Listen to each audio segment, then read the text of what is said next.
And I just got to a point where I'm like, if a woman was not a hell yes about me, it was a no. And when a woman was being at all, certainly ghosting or even just like being weird or like not fully in it or whatever, I'm getting that vibe from her, that low energy, it was a turnoff.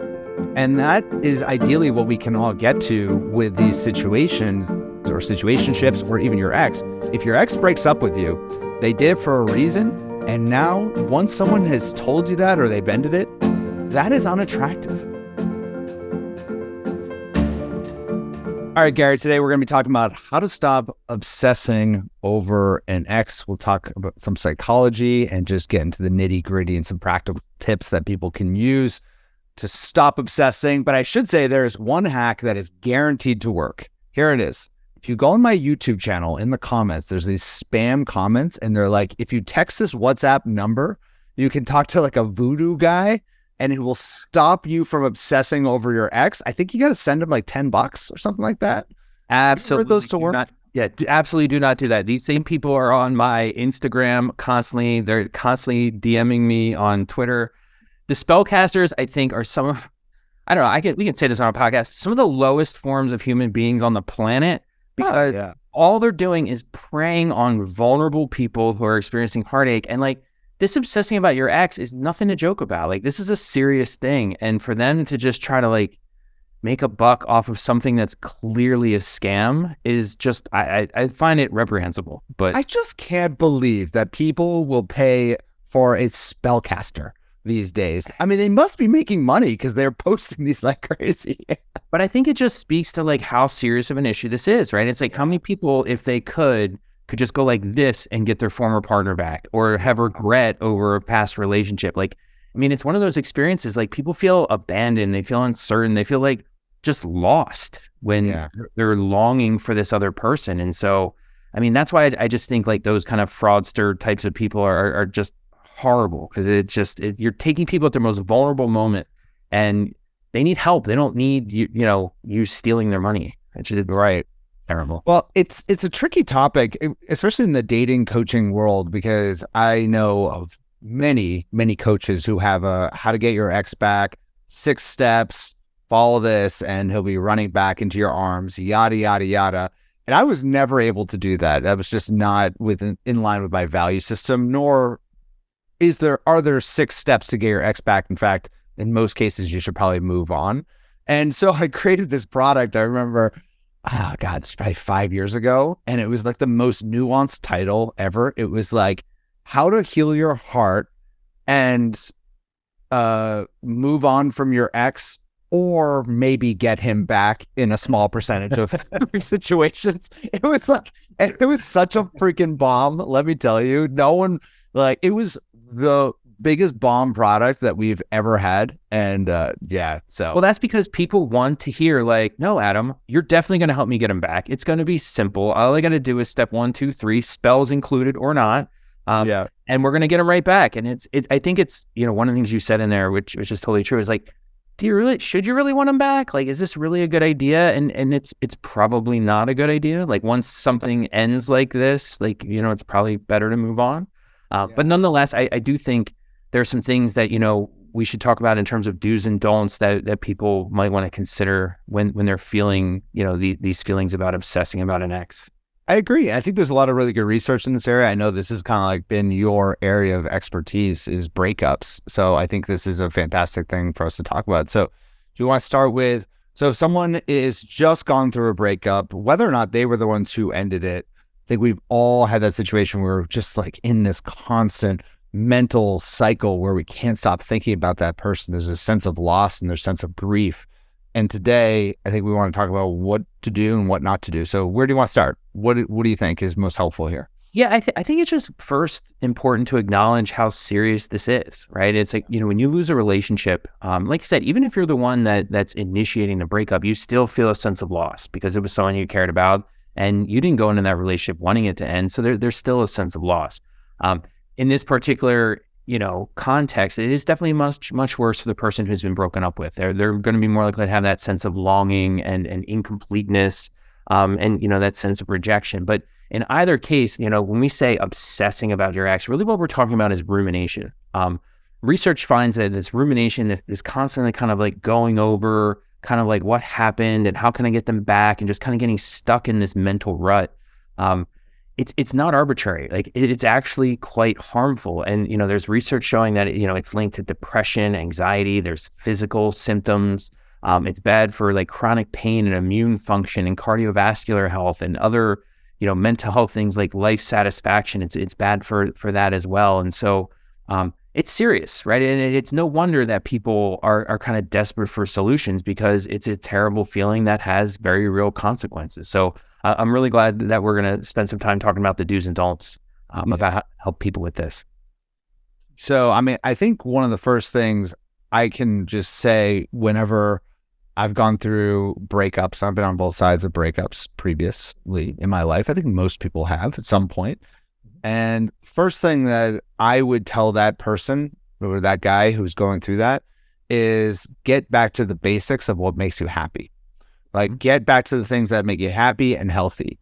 Health is so important, because if we are sitting at home, ruminating over these thoughts, eating Ben and Jerry's, watching rewatching Game of Thrones, even though you've seen it a few times and one of the times with your ex, and you're just thinking over and over again, what could I have done differently?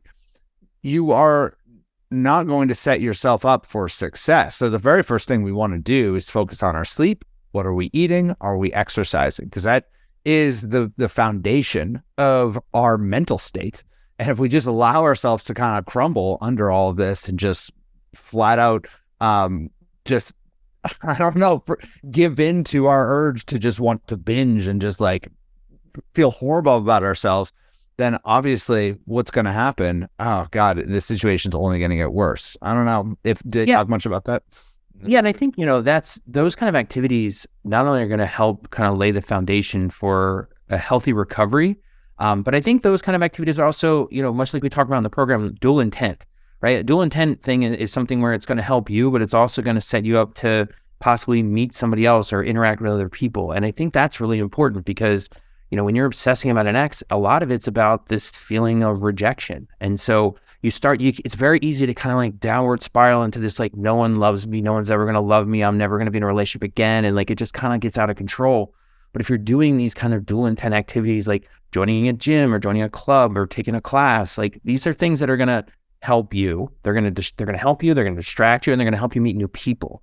And so we also know that fitness score, your social fitness score in particular, is really important. And so as much as you're longing over this past relationship, there are other relationships out there. Like, build up your social fitness, not just in the context of a romantic relationship, but like your friends, your family, your coworkers, like any of those people that you meet along the way, like the people that you see at the gym. Like, just start being friendly, start putting yourself out there, because all those things are going to help you. They're going to distract you, and then they're just going to help you move on to a new and different relationship. And that's true, honestly, for anything that we are going through in our lives where we're feeling anxious. I always get back to those fundamentals. Yep. How am I sleeping? How am I eating? How am I exercising? And am I surrounding myself with positive people? Usually, when I'm feeling anxious or I'm ruminating over something, one of those four things or all of those four things are completely out of whack. So if you are going through this and you're finding yourself constantly obsessing over an ex, lean into one of those areas. Which area are you suffering in the most? Are you overeating? Are you not exercising? Are you not moving your body? Are you not sleeping at all? Or are you sitting in a quiet room by yourself just listening to sad music all day? If you're doing either of those things, and we've all done it, and God, music just sound, the sad lyrics of some of the worst songs in the world, they just sound so beautiful to you, but God damn it, it's not helping you in your love life. So that's I think a foundational point. What else? What are some do's and don'ts? Whatever you do, don't listen to REM's "Everybody Hurts." It'll just tearjerker. It is the killer of all songs. So do not do that. That's right. You're so old, dude. You're so old. Bringing REM into this. Yeah, you're right. But you think that, but I play that in my college class for my students. They all know that song somehow, probably TikTok, but they all know it. They're like, this song is horrible, horribly sad. I'm like, it is. But so I think one of the things that is a little counterintuitive, but like when you're hurting about a former partner, the thing that you want to do is to stop thinking about them. And so you're going to tell yourself, stop thinking about Steve Dave, whoever it is, right? But what happens as soon as you say to stop thinking about them? Well, we know there's this cognitive rebound effect, right? It's classically called the white bear problem, but it's like you can get anybody to think about anything by telling them to not think about it. By trying not to think about it, it invokes all these memories of that person, and you're cognitively like trying to suppress a thought, but you have to hold that thought in your brain to suppress it. So it's counterproductive. And so you don't want to, keep saying, like, don't think of whatever you do, don't think about it, don't think. What you have to do instead is you got to distract yourself, right? I mean, some of those activities that we just talked about, you got to fill your life with other things to make sure that you're not doing that don't think about it, thinking about it, rebound effect thing. Yeah, absolutely. So I love that the girlfriend advice for like, just stop thinking about him, whatever. And then before you know it, they're talking about him for another 3 hours. And you're just like, oh God, this is not helping once again. In many ways, it's like, if you want to be a good girlfriend or friend, it's like, get them out the door and go do an activity together. It doesn't even have to be like to go meet new guys. It can be just go do something together that once again kind of distracts you. Well, you have to realize like their partner was a part of their life, but their partner wasn't their life, right? Your life is a full thing that has many facets. Your partner was just like one little piece of that. And when that one little piece has trouble, yeah, I mean, it feels like the end of the world, but like there's still all this other stuff going on. And I think your point about the girlfriend, it seems helpful to like help your friend really talk things through. And it does to a point, but there's a point of like diminishing returns where it starts to become harmful, where it's like now rather than like problem solving, getting the feelings out and kind of processing things a little bit, we've gone on for like, we're constantly cycling through and just like kind of dragging ourselves through the mud over and over again. And it's like, and the other thing people do in that context is they play the what if game, right? It's like, well, what if I had done this on Monday instead of doing that other thing? And like, what if this person, it's like, no, like, don't make excuses, don't make exceptions, don't make explanations. Like, as I say in my TED talk, like great relationships seldom fail, but bad ones do as they should. And so this didn't work out. It didn't work out for a reason. And so, part of that like girlfriend talk thing too is like, how do I get him back? What can I do to get him back? And like everybody kind of like works together. Like, what can we do? Here's the thing though, like, and this is where I really encourage people to get very logical about this is like, what if you did somehow convince that person to come back? How would you really feel about that? Would you think that they came back because they wanted to, or are they coming back because you were so damn persuasive? And would you ever be able to like let that thought go about like, do you really want to be here? Do you really love me? Is this for real? Or are you going to leave again? It's like, that's why like getting back together is often not going to work. Yeah, absolutely. And I think on the same point about looking back on the relationship and trying to think, could I have done something different or how could I have changed? I think one thing that happens when we go through a breakup, and I certainly have gone through this myself, is you look at it as being some sort of failure. Every time a relationship or a marriage ends, when it ends, I failed. And I think one thing I was thinking about right before this, the kind of analogy that I had is like, think of your first job out of college that anyone had, okay? And if anyone's ever been fired before, I was fired for my second job. I was kind of asked to be fired, but I should have been fired, okay? Because I wasn't meant to ever have a boss. And I don't look at that as a failure. I never did. I looked at it as kind of a building block for my life. And there are certain things, yes, have I learned and grown from that? Of course, but I'm not like going back and begging for that job back. It just wasn't right for me. And so if we can in some ways bring that mindset to our ended relationship and start thinking, what are those nuggets that I can take from this and learn and grow, and then just pass it forward to my next relationship. And I think the thing is that when it comes to relationships, some people are plagued with this idea that there is a soulmate. And that one person, when it ended, it was like, that was the one, that was the person I should have been with. But we don't have that with professions. We don't have that with jobs. No one's like, oh, this is my one job. If I lose it, it's the end of the world. Like, no one ever thinks of jobs like that. So we have kind of this healthy, I think, mindset when it comes to jobs and changing jobs, and we grow out of certain jobs, but not with relationships. And both you and I know firmly believe, just you look at the research and all of our coaching, everything we do, like, there is no one person for you. And so if this ended, now it's over. And we move forward and we take those learning experiences and move forward with it. Yeah, I mean, talking about soulmates is a whole other podcast in and of itself, but I think you're right about the job thing too. It's like, we don't think, there's no other jobs. We also don't do that with friends either. Like, friends, it's the same kind of thing. Like if someone's really just not a good friend and it doesn't work out, then we're not like we know there's going to be other friends. And the interesting thing is, as we've talked out in other contexts too, is like your romantic partner should be your best friend. And so, a lot of this is parallels to dating in the sense that, what we tell people when they're dating is, every time you go meet somebody, you're either going to find love or you're going to learn. And so, as some lessons are harder to learn than others, right? And then that's, sometimes these ones that where you find yourself obsessing about a former partner, it's one of the harder lessons to learn. But one of the other things that would help is when the relationship ends, in those moments, write down what was going wrong in the relationship, right? Make a list, like what were the problems you were having?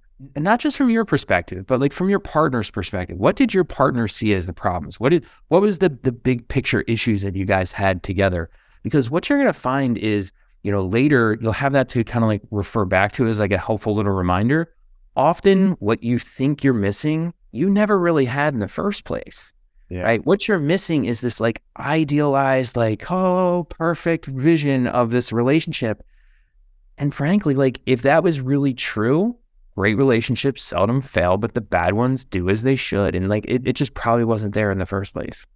Yeah, it requires some discipline. I mean, no one thinks about discipline when it comes to love, but it really does. I remember the girl I was dating before Jessica, we're in a relatively long-term relationship, like a year or whatever.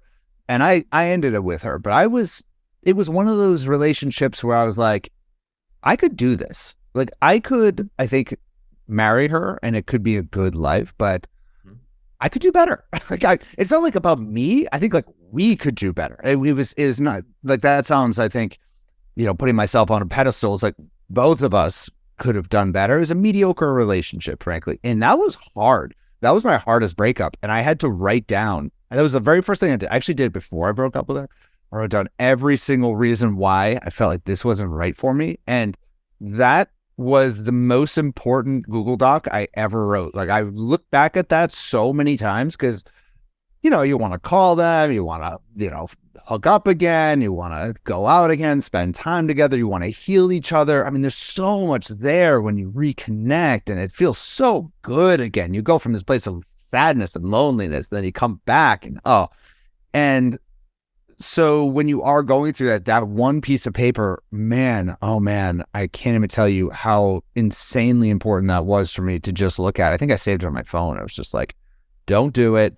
I also put in just a practical tip, put in my phone, like instead of her name, I put the death face, the emoji, which is a little aggressive. Okay. She was a very sweet girl. Okay. Sorry if you're listening to this. I just put like, do not contact type of information and just removal from social media, all that stuff. I didn't like unfriend her. Just you can mute on all this different social media platforms or do all that stuff. Just out and then have this this reminder for yourself. This is why, and then stay disciplined to it. And that's what could have just gone with like a little virus symbol, do not open, virus, do not open. But like you went with death. Like, I mean, that's serious. Yeah. I'm a pretty intense dude when I make a decision. I'm like the type or nothing. I've always been like that with relationships where I am an ultimate, like I go all in, but once you're out, you're out. I am so out. Like I've never understood people who do the in and out, back and forth relationship. Like they break up and they get back together and they break up again, they get married again, blah, blah. I'm like, that's just not comprehensible to me. I don't know. Have you ever had that? Like getting back together with an ex? I've never, no. I'm like a very like straightforward, logical kind of person. Like, so it's like, I will, if I get to the point of breaking up, I've thought it through. Like I've gone the pluses, the minuses, I've made the list, I've checked it twice. I'm like the relationship Santa. And so I made sure that I know what I'm doing. And so it's like, once you make a decision, you make your best possible decision. No decision's going to be perfect, but I put enough thought into it that I'm content with what I arrived at. And then you move on. And then you hold discipline.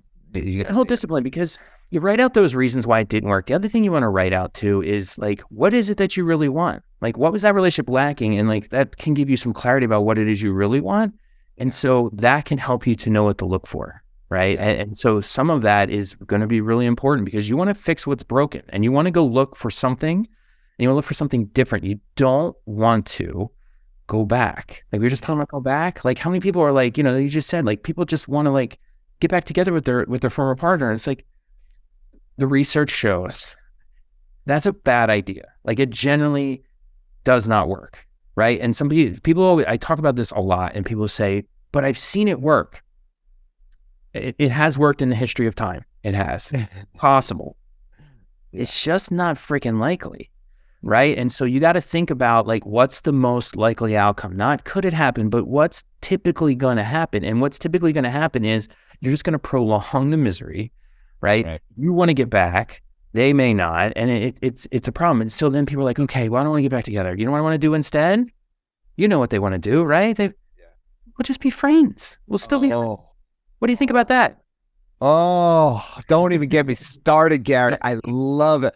Like, I think you see me, we're shooting this right now, right before we have a mastermind. We call it Tough Love Tuesday. And that's where I get a little cranky because I'm not a night person. I'm more of a morning person. So by this time of the day, like if people ask me questions like this, I go nuts and they'll be like, oh, we're just staying friends and we're just trying to get to know each other a little bit more, reconnecting. We've just been texting. I'm like, but would you sleep with him if he wanted to sleep with you? Well, yeah, of course. Oh, friends sleep with each other. Oh, well, and then before you know it, you just dive like one layer deep. Like, oh, so would you get back together with him if you wanted to? Yeah, of course. Oh, so you're not friends. So you're just trying to get back together with him. Don't feed yourself that bullshit idea that in the story we tell ourselves, people tell themselves all the time the story of let's just be friends. We're just friends. And it really it just prolongs the process. And one thing that I have pushed very hard, and I believe it to my core, is that we only have a finite amount of emotional energy to give. And I look at literally like a pie chart. And when you leave a relationship, your emotional energy is probably 98% to that guy. You're still thinking about him. But before you know it, that pie chart starts to open up again. Then you get to about 50%. And then before you know it, it gets down to 2% and 0%.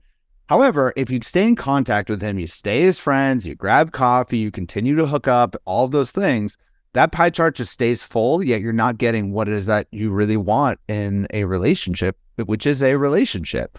And so it's very, very detrimental. And just on this rant, I will tell you, we have a lot of clients that come into Love Accelerator, as you know, Gary.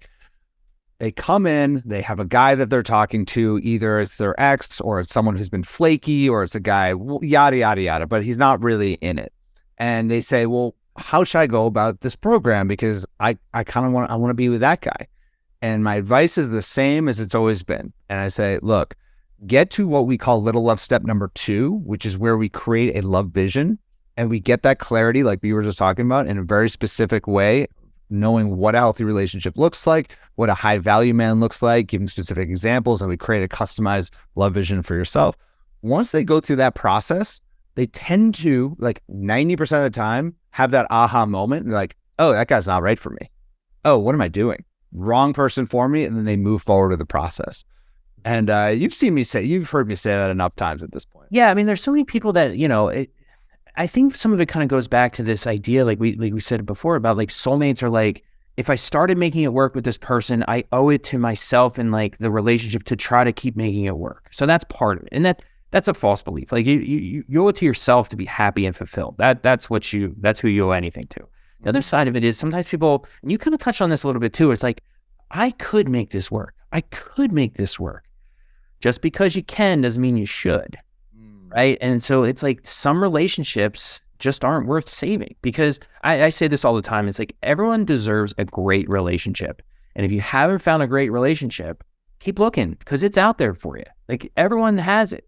But like those back and forth and is he or isn't he and all that kind of stuff, that's not great. You would never have thought that was great. When you put together a love vision about what it is you want for your ideal relationship, the one that provides longevity, commitment, fulfillment, it's not back and forth, this and that, right? And so something to remember with all of this, because in those situations, what is not being provided by the other person, typically a guy, is closure. And so lack of providing closure is closure, right? That guy not providing closure is stringing you along, and it's closing the door on that type of relationship you want. It's not closing the door on every type of relationship. It's still leaving open those situationships, like those things where like, maybe we'll hook up, maybe we'll see each other. We're just kind of straying it out.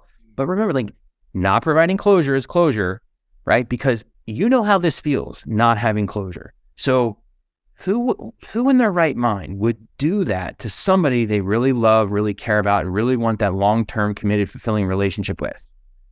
Nobody. Right? So like, they're not telling you it's over because they want something to still continue, but it's actually over. What you really wanted this for is over. Yeah, I love that. Not providing closure is closure. And we hear that all the time with, even when someone will go, I hear this a lot.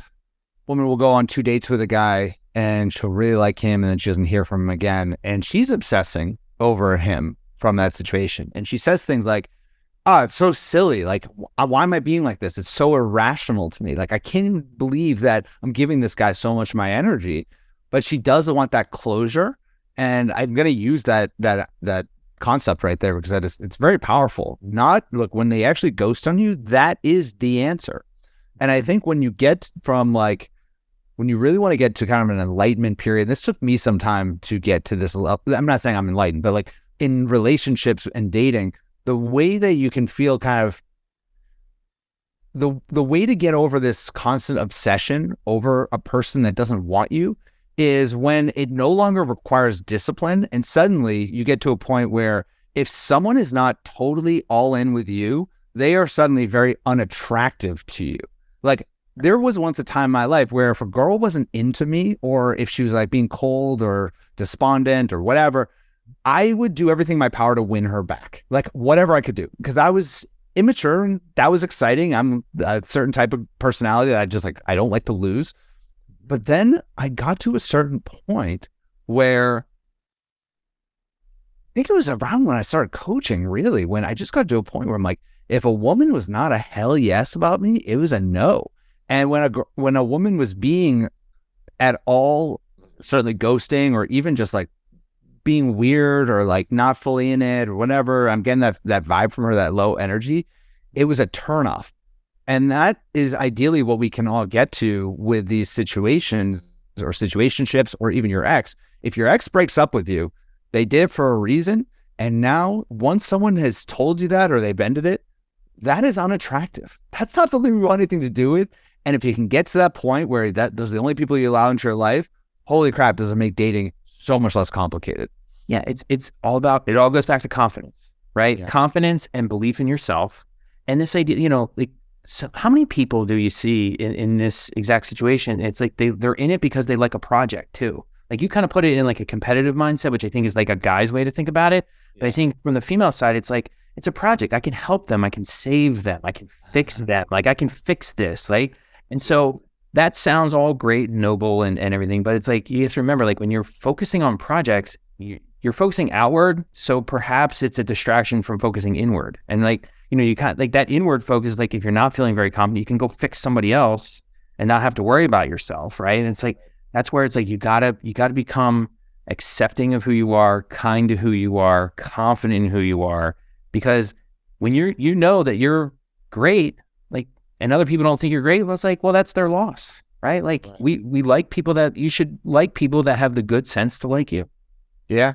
No, I agree. I think like one other hack on that idea that I use a lot, because I get very, I don't know, obsessive is the right word, but I get very zoomed into things when I want to work on a project. Like, you now work with love strategy, you see the way I work, and like, even relationships, everything, like, I can get hyper focused. And I think that leads to some level of anxiety or obsession or whatever word you want to use. And definitely relates to relationships for me.